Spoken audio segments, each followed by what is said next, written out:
Bridget, Hi can you there. hear me? How are you? How Yeah, are I can hear you. Can you hear me? Yeah. I'm just getting your information up. I've got you're on my iPad and I have my computer here, so Okay. I'm working on both. And let me just find your essay as well. It's okay. Brilliant. Did you have a look through your feedback? Yeah, I already read them. Great. Did you have any questions? Yeah, because in MA we talk about critical often. I don't know what exactly mean. Should I understand when I research some artists and designers project, I doubt them or I can write some disadvantages of them. It's critical. Yeah, that is exactly it. So it's looking at the whole picture of something. So the disadvantages is actually a really good way of putting it. Mm-hmm. So what you might say is, here we go. I have a banana here, right? Mm-hmm. So we can uncritically just say, yay, we like bananas. Or critically, we can say, this is really useful because it comes in its own packaging and so on and so forth. But it bruises really easily if I carry it around in my bag. Mm-hmm. And that is a critical analysis of it. Yeah. So it's good because, oh, are you still there? Yeah, I'm still. Yes, okay. It's good because, and it's maybe bad or maybe not as good because, and you can compare more than one thing. So you can say like this one, what are we thinking about here? So we're talking about shopping. I don't know. This pair of jeans is good because of these reasons, but this pair of jeans does a similar thing, but is maybe slightly better because of this. So this pair of jeans uses recycled polyester in it as well as cotton, but this pair of jeans uses just recycled cotton and therefore is easier to recycle in the future. Mm-hmm. And you can do it through, I was just going to say, you can do it through kind of, I like to think about it like this sometimes. Pen stopped working. So you could say, here's your objects and here's your, maybe like your criteria. So you might have,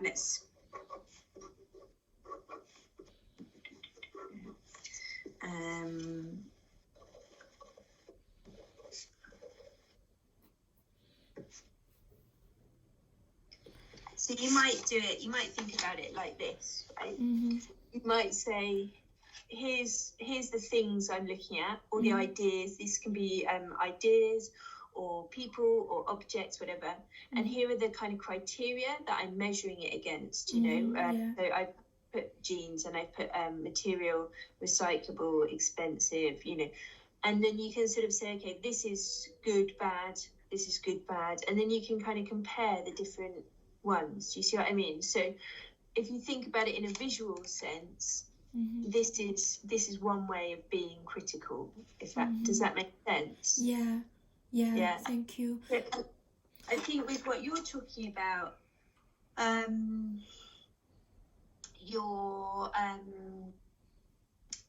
for your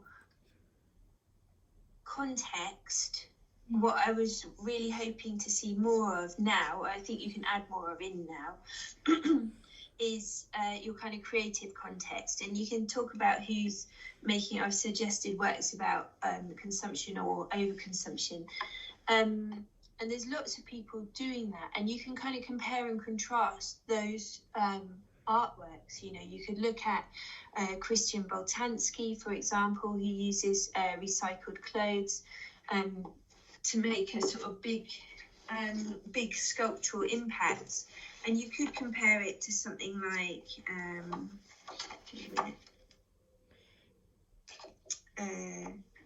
these,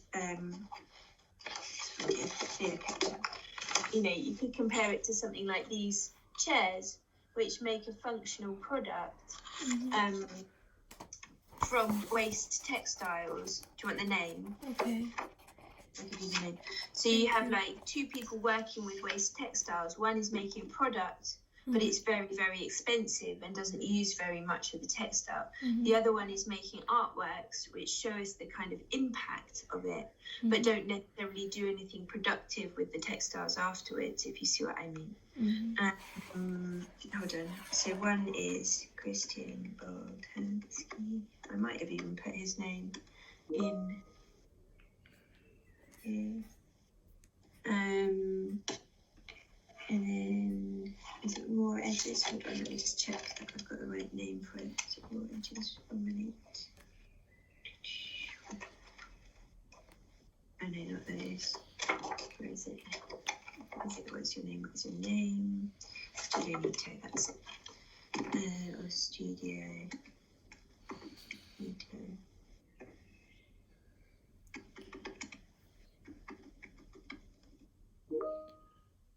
That's those. Okay, thank you. You're welcome.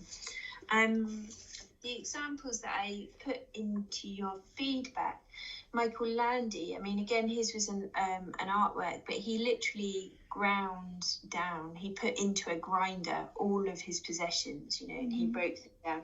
And it's a really interesting project. And Lucy Norris is an anthropologist. She writes about textiles and consumption.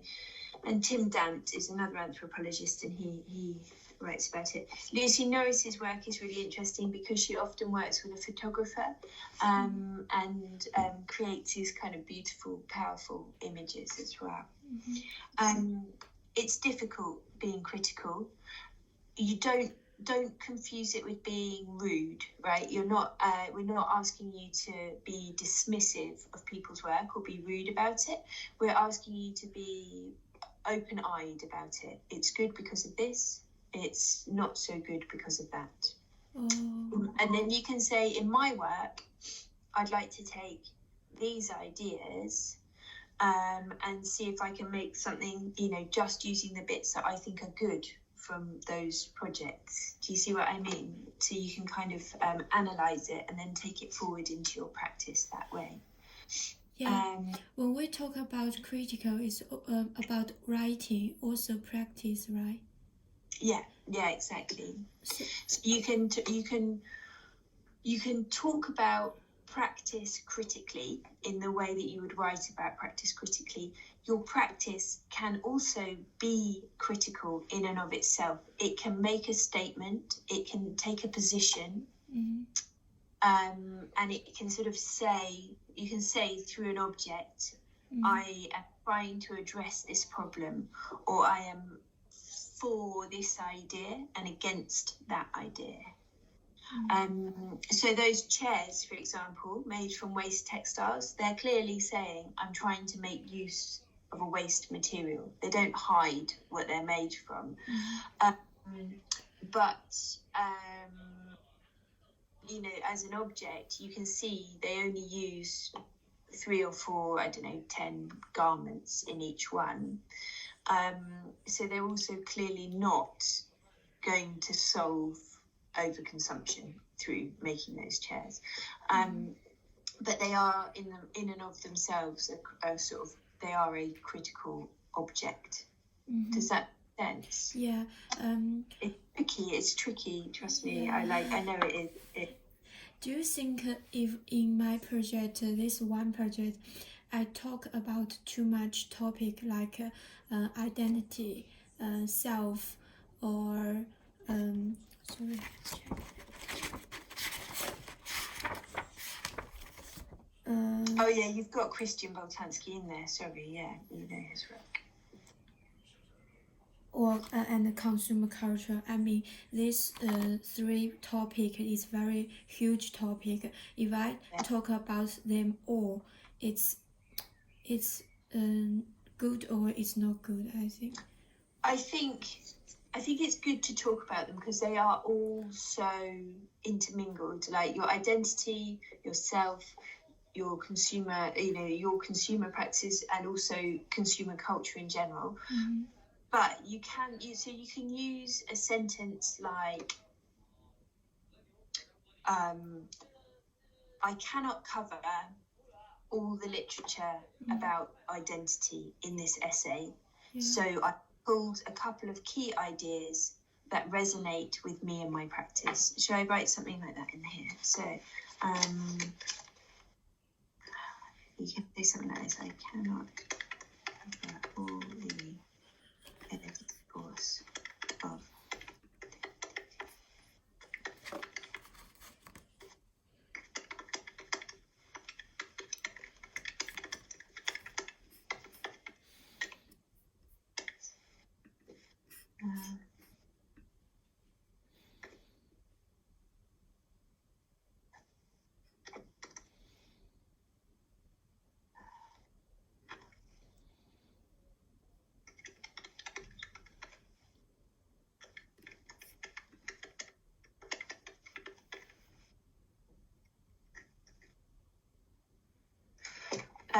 so you can use a sentence like this, right? Yeah, thank you. Which basically puts in a disclaimer. It says, I can't write about everything about identity. There's, I don't have enough words to cover all the literature about consumer culture. You literally don't, but all of those ideas are key to you. So you just say, while this is not a full discussion of consumer culture, these are the parts that are particularly relevant to my practice. And so you just say it in there, and that's fine. We know, in a 5,000 word essay, even in a 50,000 word essay, you're not going to be able to write about all of those things in ways, but you can have a few key ideas that you bring together which help you ground your practice. Yeah, and that's fine. There were bits of your essay that were really poetically written. You've got a really nice way of writing, and just try and get that writing style all the way through your essay. It's really difficult to write well, but I really enjoyed reading parts of it. So yeah.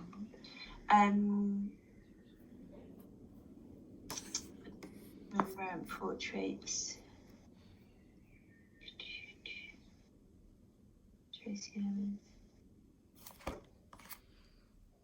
Yeah, so the other thing I was saying to you is that when you're talking about your kind of creative context, you can either have a sort of chapter on what else is going on creatively around your work, or you can kind of weave it in, to the ideas that you're talking about. So you could have, for example, let me go back to your contents list.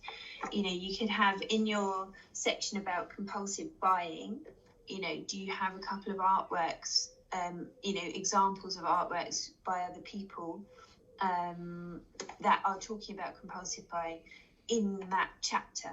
Do you have a couple of examples of autoethnographic artworks by other people? And so you weave it into the whole essay, or you have it as a kind of separate thing. And again, you can use diagrams. You can have your kind of, let's say, like buying,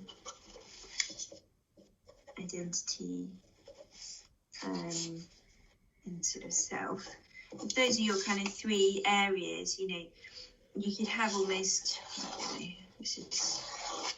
you can make another kind of diagram with, and you can put the different artworks into it. You can put different ideas into it. It doesn't need to be textual. It can be image-based. It can be sketches. You can be creative with how you present your ideas, that it doesn't just have to be written about.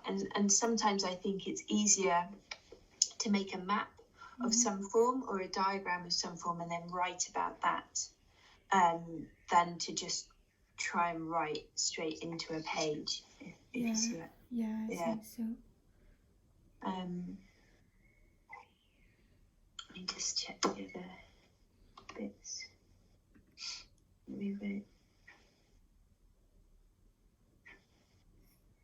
and I do think that adding in that kind of understanding of creativity, of the creative work going on around your interests will just balance it up.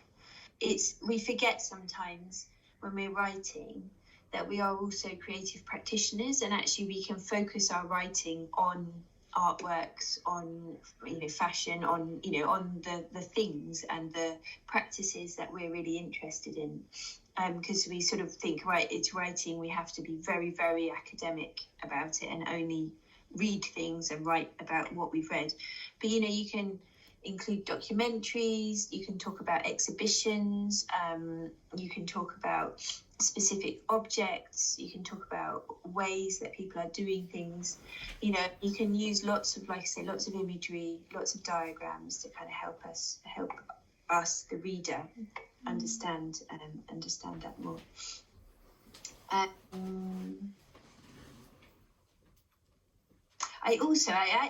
say here, what is Confucian frugality and why is it outdated?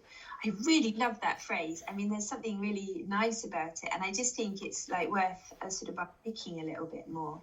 And the same with that sort of perpetual shopping, and whether you could almost oppose those two ideas. We're always shopping, but actually, we've got this kind of thoughtful or spiritual reality, and how do those two things sort of, they almost go against each other, don't they? Yeah. It's very evocative writing. It's really exciting, actually. Thank you. Actually, I'm very struggle with it, with English writing. It's difficult to do, but keep going with it, because you're putting together good ideas here. So yeah, keep going.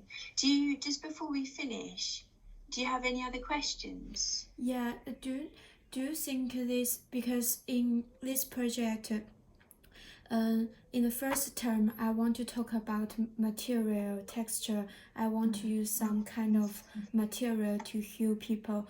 But when I research more and develop deeper, I think, especially in consumer culture and my own experience, we should talk more about people, about identity. So I write the sustainable identity.